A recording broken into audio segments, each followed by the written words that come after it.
বড় মালিক, 7 আসমানের মালিক, 7 জমিনের মালিক, কুল কায়নাতের মালিক, আমার অস্তিত্বের মালিক, আমার মাথার তালু থেকে পায়ের নখ পর্যন্ত ভেতর বাহির যার হাতে, যার ইচ্ছায় যার সিদ্ধান্তে আমার চোখের পলক পড়ে, আমার হাত নড়ে, পাও নড়ে, আমার হৃদয়ের স্পন্দন হৃদস্পন্দন চলে, আমার নিঃশ্বাস আসা যাওয়া করে।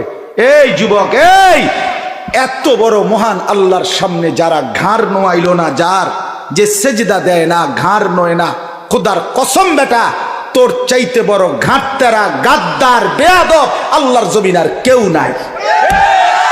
মুসলিম পরিবারে জন্মগ্রহণ করে নামাজ পড়েন না কেন? নামাজ কি হুজুরদের উপর ফরজ? বলেন, আপনার বয়স কি 10 বছরের নিচে? তাহলে আপনি নামাজ পড়েন না কেন? ফরজ মানে কি? আপনি ইচ্ছা হইলে করলেন, ইচ্ছা হইলে করবেন না, নাকি? এটা ফরজ? ফরজ হইতো বুঝেন। ফরজ কি? ওই যে প্রত্যেক রাতে যে মেয়ের সাথে খষ্টি নষ্টি না করলে আপনার ঘুম হয় না, ওইটা হচ্ছে ফরজ।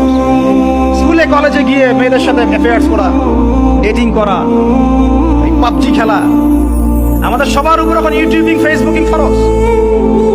ফরজ বুঝেন, এইভাবে বোঝেন, এগুলো হচ্ছে ফরজ আপনার উপরে।